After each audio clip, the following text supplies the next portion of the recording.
गुरुजी के श्री चरणों पे नमन। जी। गुरुजी, मैं दिल्ली से आया हूँ और मुझे आए हुए 1 महीना हो गया वृंदावन में।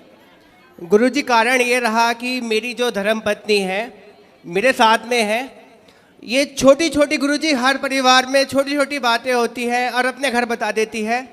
और हमारी जो सासू माँ है गुरुजी, वो उस बात का बतंगड़ बना के पेश करती है। और जब बात होती है मैं इससे कहता हूँ कि कम बात कर, लेकिन मेरे पीठ पीछे ये बात कर लेती है। और जैसी ही बात होती है गुरुजी, बात का बतंगड़ बन जाता है।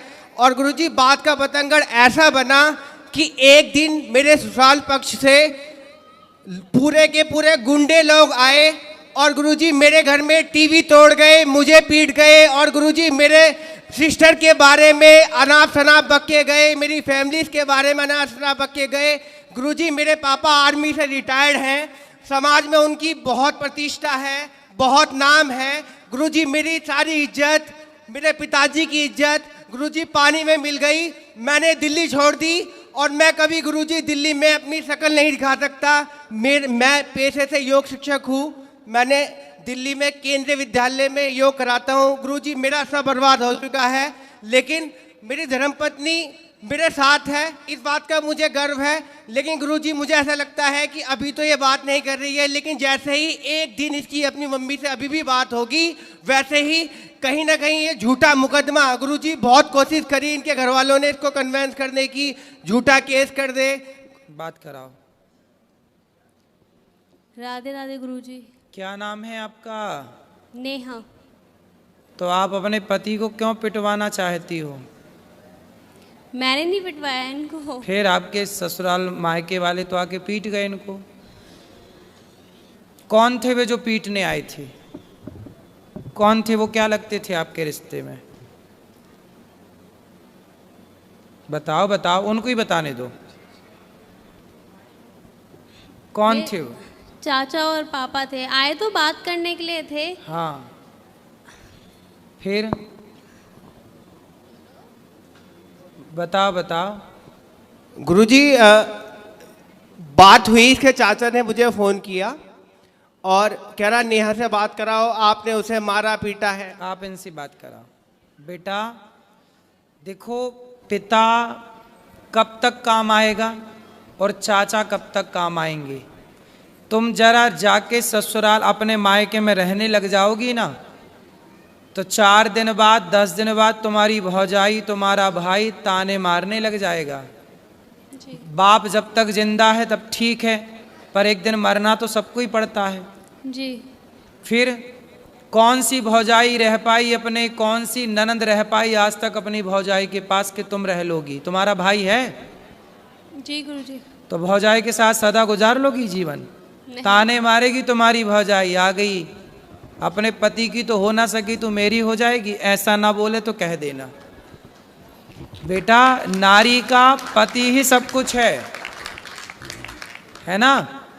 तुम्हारे पिता ने तुम्हारा दान कर दिया, कन्यादान, अब तुम्हारा पति ही सब कुछ है।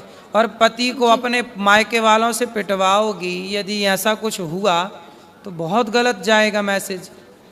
आप पति पत्नी दोनों खुश रहो, है ना। और आपको ना अपनी माँ, आज पता है जितने तलाक होते हैं, आप मानती हो इस बात को कि 95% तलाक लड़की की माँ की गलती से होते हैं। पता नहीं लड़की की माँ, लड़कियों से मोह भंग ही नहीं होता। जब इतनी बात करनी थी तुम्हारी माँ को तुमसे, तो फिर ब्याह ही क्यों किया? घर पे ही रखती अपने बात, दिन रात करती तुम बात, क्या दिक्कत थी? क्यों ब्याह किया फिर? रुको बेटा रुको, तुम लियो। इसका मतलब ये हुआ, आप मानती हो उस बात को कि बहुत सारी माताओं की गलती से, माँ की गलती से बेटियों का तलाक हो जाता है? जी। आप मानती हो? हाँ। उसमें से एक आप भी हो। आपकी जो माँ है ना, माँ कैसी होनी चाहिए? अरे माँ ऐसी होनी चाहिए कि पति पत्नी में लड़ाई हो तो माँ कहे कि बेटा ये तो सबके घर होती है, इस धरती पे ऐसा कौन पति पत्नी है जिसमें कभी लड़ाई झगड़ा ना हुआ हो? जी। सबके होता है। इसका मतलब ये थोड़ी कि माँ तुमको बोला आजा बेटा मैं देखती हूँ दामाद को मैं पिटवाऊंगी। अरे माता सती अपने पिता के घर चली गई थी, दक्ष प्रजापति के घर, और वहां पर देखा कि मेरे पति का अपमान हो रहा है, तो माता सती सहन ना कर पाई। एक अच्छी स्त्री वो होती है जो कभी अपने पति का अपमान ना करती ना कराती। वो कैसी पत्नी जो अपने पति को अपने पिता और अपने चाचा से पिटवाए। तुम्हारे पिता बिल्कुल धर्म का ज्ञान नहीं रखते क्या? अनपढ़ है क्या? अरे दामाद का पांव पूजा है, जिसका मंडप के नीचे पांव पूजा है, उसे मारने का सोच भी कैसे सकते हैं? थोड़ा रिश्तों में मर्यादा भी तो रखनी चाहिए ना बेटा। ऐसे थोड़ी गुस्साई तो हाथ किस पे उठा रहे हैं ये भी तो सोचना चाहिए। भाई दामाद के पांव पूजे जाते हैं मंडप के नीचे, चाचा ने भी पांव पूजे होंगे, और आज वो चाचा आके मार के चला गया, तुम्हारे कारण तुम्हारा पति पिट गया, तो क्या ये तुम अच्छी नारी का परिचय दे रही हो? ऐसे रिश्ते नहीं बेटा। देखो पति सर्वोपरि है। स्त्री के लिए बताओ, स्त्री के लिए माँ बाप भी सर्वोपरि है, माँ भी सर्वोपरि है, ठीक है, पर अब तो आपका विवाह हुआ तो पति सर्वोपरि है ना जी। फिर तो आपके पति के साथ आपके परिवार वालों ने सही किया कि गलत किया? गलत किया। फिर आपने बोला नहीं उनको? आपने बोला नहीं अपने पिताजी अपने चाचा जी को कि तुम्हें शर्म नहीं आई? कितने साल हो गए शादी की बात कराओ? 3 साल होंगे अभी 14 नवंबर को। 3 साल में ही पति को कुटवा दिया। गलत किया ना बेटा तुमने। ऐसे समझा दो अपने पिता को और अपने चाचा को, बोले ये जो तुम्हारी ताकत हमारे पति को मारने के लिए लग रही है ना, ये दीन दुखी की सेवा में लगाओ, कुछ दीन दुखी को भोजन पानी कराओ। ताकत है। रावण जैसों की लंका जल गई बेटा। ताकत घमंड तो रावण का नहीं चला। तो बोल देना अपने चाचा को और अपने पिता को, जी गुरुजी, है ना, कि मेरे पति को आप सुनो, आपका धर्म है कि आपको पति के तरफ खड़े होके बोलना चाहिए, चाचा मेरे पति की तरफ आंख उठा के मत देख लेना, ये आपका धर्म कहता है। ठीक है। ठीक है। तो आप किसके साथ हो? मायके पक्ष के पति के साथ? इनके साथ। तो पति आपके शराब पीते हैं? नहीं। गलत है? नहीं। आपको प्यार करते हैं? बस एक्सेस बोलते हैं, बहुत ज्यादा एक्सेस बोलते हैं, जरूरत से ज्यादा बोलते हैं। अभी बेटा शादी के 3 साल हुआ है। 3 साल में ना बेटा, आम का पौधा लगाओ तो उसको भी 5 साल लगते हैं, तब वो फल देता है। क्यों जी? आम का पेड़ कितने साल में फल देता है? 5 साल में। बेटा भी तुम्हारी शादी के 3 साल हुए हैं। शादी को थोड़ा मैच्योर तो होने दो, रिश्ते को पकने तो दो। जब पकेगा, जब एक दूसरे को समझोगे, अब तुमने उसे ऐसा करा दिया तो उसके अंदर तुम्हारे प्रति क्या श्रद्धा रहेगी? अब तुम हमें पिटवाओ और फिर हमसे उम्मीद करो कि हम तुमसे प्यार करें और तुम्हारा सम्मान करें। बेटा सम्मान दोनों तरफ से होता है। जब तुम सम्मान करोगी ना तो हम भी करेंगे, और तुम हमें गाली दोगी तो फिर हमसे सम्मान की कामना मत करना।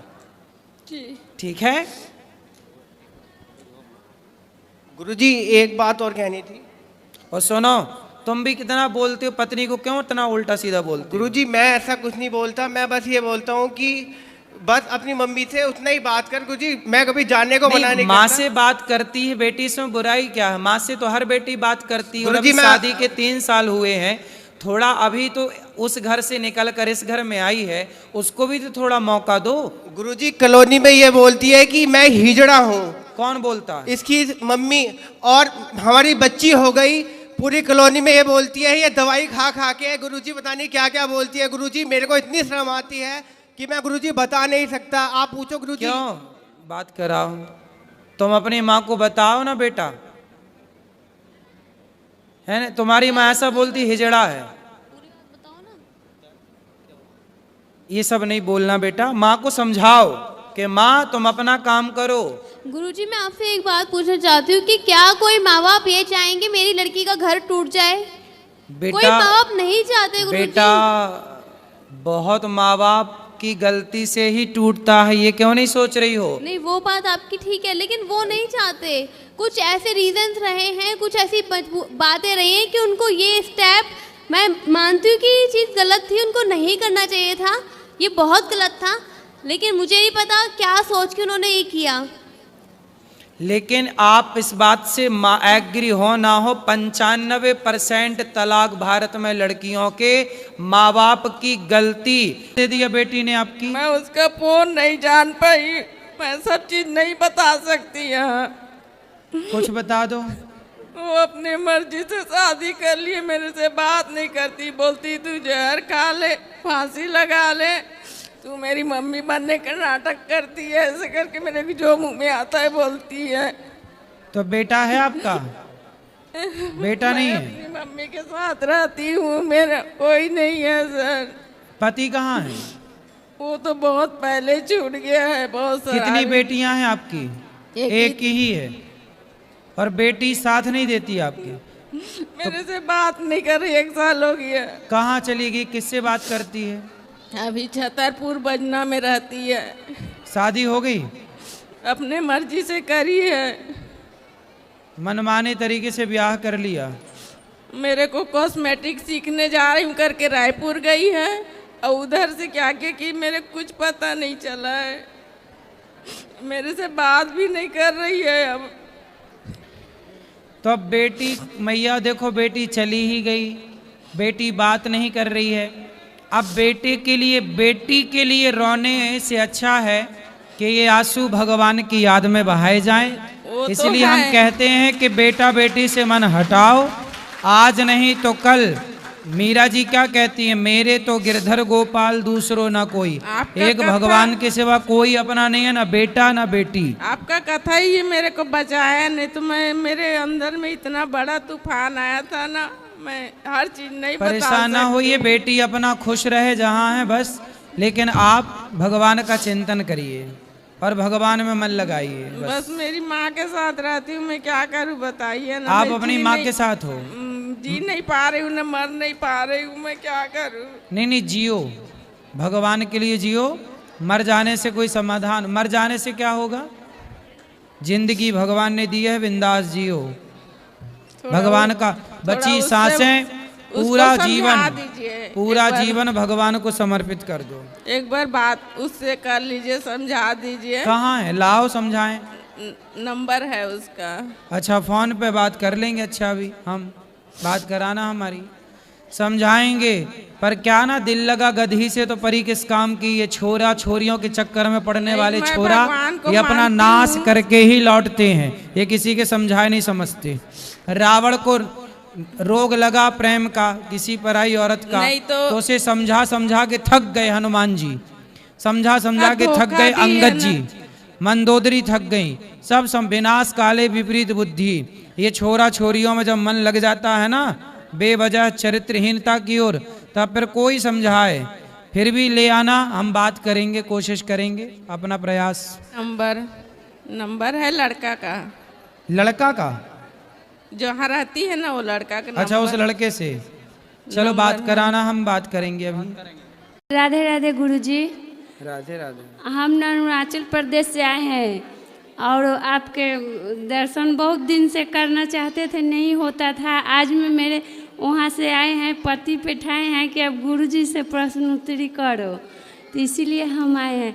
आपको ये है कि जो रुक्मिणी माता वहाँ से हरण करके कृष्ण भगवान आए थे, तो वहाँ का क्यों नियम हो गया कि हर एक लड़का लड़की का वहाँ का नियम है ना कि भागा कर ही शादी करते हैं? हमें नहीं पता मैया, ऐसा वहाँ पर वैसे ही है, किसी कोई लड़की ना वो शादी नहीं माँ बाप उसका करता है, सब भागिए जाती है वहाँ के। हमें नहीं पता इस बारे में। भाग के नहीं करना चाहिए, माँ बाप की राजी मर्जी हो और नियम है तो फिर सांप की राजी मर्जी है तो हाथ पकड़ के थोड़ा भाग लो 4-6 कदम। नहीं, वहाँ का वैसे ही सब लोग बोलते हैं कि कृष्ण भगवान भागे थे, इसीलिए। अरे तो सारे कृष्ण हैं। हाँ, तो वहाँ का वैसे ही वो लोग करते हैं, तो इसीलिए हम आपसे पूछ रहे थे कि ऐसा क्यों। आप वहीं से हो? हाँ हाँ हाँ। तो आप भी भाग के गई थी शादी? नहीं नहीं गुरुजी, हम वह थी वहाँ कमाते खाते हैं और यहाँ से पटना से हैं हम। अच्छा। तो वहाँ पर हम रहते हैं बहुत दिन से, 30 साल से हो गया हमको वहाँ रहते हुए। तो फिर हमें तो मैया वहाँ की जानकारी है नहीं, इसलिए क्या कहें। और वहाँ के बहुत लोग अच्छा नहीं है, बाकी हमको बांके बिहारी वहीं में रख दिए हैं। हम यहाँ पर साले साले आते हैं, आपको सब कुछ जो सेवा कथा सुनते हैं। और हम लग इसीलिए हमको वहाँ बोलता है कि तुम पंडित हो पंडित हो। और किसी का शादी हो चाहे पार्टी हो कुछ भी ना, मरनी उड़नी सब होता है, सब लोग गाय गरू वही काटता है। राधे राधे गुरुजी, जय अभी श्री बैठ जाओ, ऊपर मिलेंगे तो ऊपर दे देना आराम से। राधे राधे गुरुजी, जय श्रीमन नारायण। हाँ गुरुजी हम कोलकाता से आए हैं। गुरुजी यहाँ जितने लोग आते हैं उनके हम मुख से यही सुने हैं कि कथा ने सबका जीवन बदल दिया। गुरुजी लेकिन हम 3 साल से कथा सुन रहे हैं, लेकिन मेरा जीवन में कुछ भी परिवर्तन नहीं, हम बहुत परेशान हैं गुरुजी। क्या परेशानी है? गुरुजी 22 साल से मेरे जीवन में सिर्फ एक ही परेशानी है, और आज इतना हम परेशान है कि मेरे क्या पास परेशानी है? परेशानी एक ही है, पति शराबी है। पति शराबी? लाए हैं इतना- पति को? पति रावण कभी राम के पास आए हैं गुरुजी। हैं? राम